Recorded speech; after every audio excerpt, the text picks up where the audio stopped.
Fakta baru kejutkan publik. Najwa Shihab sidak sel tahanan Sambo. Ternyata hanya ada ruangan kosong. Kemudian ada sih, katanya ditahan di Makobrimob, nyatanya ada di sebuah hotel. Nah, ini cukup viral ya. Jadi pertanyaan besarnya, di manakah Irjen Verdi Sambo di sini? Tidak mungkin ada yang bisa ngecek di sana, dikabarkan saja di sana. Dikabarkannya di Mako, tapi tidak mungkin ada yang bisa melakukan pengecekan tersebut. Jadi dikatakan viralnya sedang ada di sebuah hotel. Ini sangat provokatif sebenarnya kalau memang betul ya. Nah, mungkin nggak Ibu Tri seperti ini? Pertama, polisi sekarang tuh ibaratnya ikan dalam akuarium yang tidak ada batu karang tempat dia bersembunyi. Bila ini terjadi, hai netizen yang punya mata, langsung aja diposting di media sosial gitu loh. Dia lagi ada di hotel Harvey Hilton, kamar berapa, nomor berapa, jagain dia di depan situ. Kan pasti dia butuh makan tuh, butuh minum, apa nggak bilang, Pak, begitu buka. Saya pikir itu jalan yang terbaik. Dan saya meyakini polisi tidak akan menggali kubur untuk dirinya sendiri. Sudah terlalu mahal. Ya. Coba Bu Irma katakan tadi, 40 hari baru ditetapkan tersangka. Kalau sejujurnya hati saya sebagai penyidik, andai kata nih, saya penyidik, bukan hanya Bu Irma yang gemas, saya pun gemas. Tapi persoalannya ketika menegakkan hukum, tidak bisa pakai pasal gregetan. Itu persoalannya. Kita harus tegak lurus di atas undang-undang. Seperti yang tadi, persoalannya bagaimana mungkin kita harus manusiawi dengan orang yang tidak manusiawi. Apapun dasarnya, prinsip hukum kita tetap menyatakan seseorang itu tidak bersalah sebelum keputusan hakim yang mengatakan dia bersalah. Dan itu hukum sampai inkrah loh. Dia masih punya hak dan seterusnya. Artinya apa? Polisi harus menegakkan hukum dengan cara-cara yang diatur oleh hukum itu sendiri. Tidak boleh melakukan terobosan-terobosan yang menyalahi hukum itu sendiri. Jadi oleh karena itu saya sangat memahami perasaan yang Irma. Beliau ibu, beliau bagian dari keluarga. Ya. Tetapi di sisi lain, apakah polisi tidak memahami? Makanya kenapa polisi langsung serta-merta mengumumkan ketika Joshua begitu Pak Sambo dinyatakan tersangka, apapun dalihnya, terus dilakukan pemeriksaan, motifnya berubah, laporan dia kan berarti kan pelecehan di rumah. Ya. Berubah langsung di SP3. Itu adalah salah satu upaya kepolisian dalam rangka mengembalikan harga diri orang yang tertuduh. Kebetulan orang yang tertuduh ini adalah korban yang sudah meninggal. Ini adalah kembalinya kemana sih? Kepada keluarganya. Ini adalah cara-cara polisi juga melindungi orang-orang dari persangkaan-persangkaan yang negatif yang memanfaatkan instrumen hukum, memanfaatkan institusi hukum sebagai alat untuk menjelekan atau memfitnah orang lain. Jadi dalam hal ini tuh upaya menyerang kehormatan itu dilakukan oleh polisi sendiri, gitu, Bu. Jadi dari awal kan polisi yang menyerang kehormatan dari Joshua yang sudah meninggal dunia, ya kan. Lalu kemudian semua siaran-siaran pers itu juga adalah kebohongan terhadap publik. Nah, itu juga harus tadi kalau Ibu bilang remedial, harusnya polisi kemudian memohonkan maaf dong kepada seluruh rakyat Republik Indonesia bahwa kami ini sudah mengikuti senario yang salah. Tentu saja ditetapkan tersangka-tersangka. Tetapi kan ini bukan semata-mata urusan hukum. Ini urusan kemanusiaan, lalu juga ini urusan keresahan sosial. Masyarakat ini, saya bolak-balik bicara hal yang sama, publik. Ketika kepercayaan publik itu menurun dan kemudian habis, maka ini adalah hal terburuk yang bisa terjadi kepada negara kita. Tidak ada yang lebih buruk daripada krisis kepercayaan. Betul. Menarik karena dari unggahan sosial media dari Pak Kapolri juga mengatakan sebelum Verdi Sambo ditetapkan menjadi tersangka, percayaannya di 28%. Tapi setelah tersangka naik jadi 78%. Bagi LPSK penting juga nggak untuk seperti itu? Kemudian budi juga pada LPSK.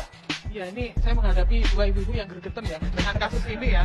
Menarik bagi saya dan saya pikir juga ini penting bagi LPSK ya, bahwa LPSK dipercaya sama publik itu penting. Polri dipercaya sama ke publik juga penting bagi LPSK. Tapi yang terpenting bagi LPSK adalah memberikan perlindungan dalam untuk saksi-saksi yang penting untuk mengungkap kejahatan ini. Dan sekarang ini memang kita sudah tetapkan Richard Eliezer sebagai DC dan kita fokus untuk memberikan perlindungan kepada yang bersangkutan supaya yang bersangkutan bisa mengungkap kejahatan ini secara maksimal. Syukur-syukur ada saksi yang lain atau JC yang lain yang bisa mengungkap, membantu membuat jelas lebih terang kasus ini. Adakah yang memungkinkan Ibu Tri untuk menjadi JC juga? Atau saya sebenarnya mau bertanya, ini Ibu Putri ini tidak akan terlepas dari kegiatan sidang ini atau dia bisa juga lepas dari ketersangkaan? Ketika Polri menetapkan dia tersangka, tidak bisa di penyidikan. Nanti kan diuji di pengadilan. Pengadilan yang akan melihat, yang akan menilai seluruh rangkaian proses pada proses penyidikan. Nah, sekarang sudah tersangka. Tersangka itu siapa sih?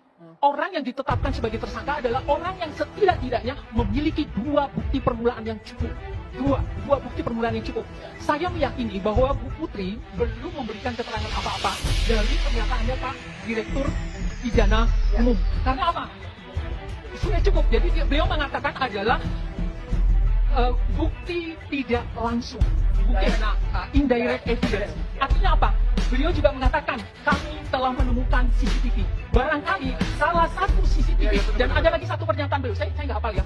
Beliau ada di TKP ketika kejadian terjadi. Artinya apa? Tidak ada peristiwa mencegah atau apa. Berarti kan seseorang mengetahui perbuatan kejahatan, tidak mencegah, tidak berusaha menghambat, berarti Anda Dan tidak melaporkan. ketika Anda, ya kalau tidak melaporkan masih bisa dipahami karena itu suaminya. Itu ada undang-undang juga dibolehkan itu. Artinya apa?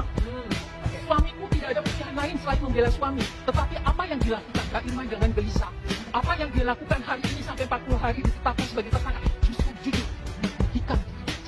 Sangat merugikan. Ketika datang ke lembaga untuk meminta perlindungan, lagi-lagi merugikan diri sendiri. Begitu terungkap ke publik, begitu ada scientific crime investigation, sebagai polisi harusnya sudah menyerah. Menyerahkan apa? Kita polisi loh, tahu banget loh bagaimana proses pembuktian. Ketika Anda menjebak lagi untuk menyelamatkan diri, justru menggali lubang semakin dalam.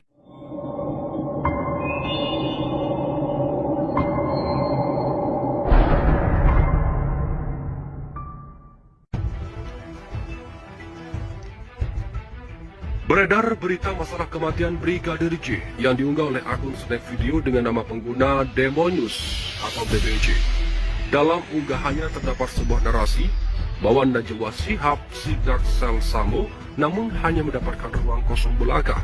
Mohon kebenaran berita ini diluruskan, setidaknya ketika kami admin catatan hitam menelusuri, sepertinya berita ini hoax dan tak bisa dipertanggungjawabkan. Melihat video yang beredar tak ada sumber berita yang jelas yang kredibel. Dilihat dari sisi komentarnya video tersebut, beragam komentar yang disampaikan. Inilah komentar para netizen terkait berita tersebut. Cek fakta. Heboh. Najwa Shihab hanya temui ruang kosong saat sidak sel tahanan Ferdi Sambo. Begini faktanya. Najwa Shihab sidak sel tahanan Sambo hanya temui ruang kosong tahanan. Kabar Najwa Shihab sidak ke sel tahanan Ferdi Sambo, otak pembunuhan berencana Brigadir J, beredar di media sosial. Bahkan sidak itu disebutkan tidak menemukan Ferdi Sambo di penjara. Kabar ini mencuat di FB lewat akun bawah jendela. Akun tersebut unggah video dengan narasi sidak sel tahanan Ferdi. Mbak Nana hanya temui ruangan kosong. Dikutip dari truebackhoax.id, jaringansuara.com, tidak ada bukti bahwa Najwa Shihab melakukan sidak di sel tahanan Ferdi Sambo di video tersebut. Video itu hanya berisi potongan artikel berjudul Kasus Brigadir J penuh drama, Najwa Shihab. Kebayang nggak polisinya polisi merekayasa kasus demikian rupa? Artikel tersebut terbit pada 16 Agustus 2022.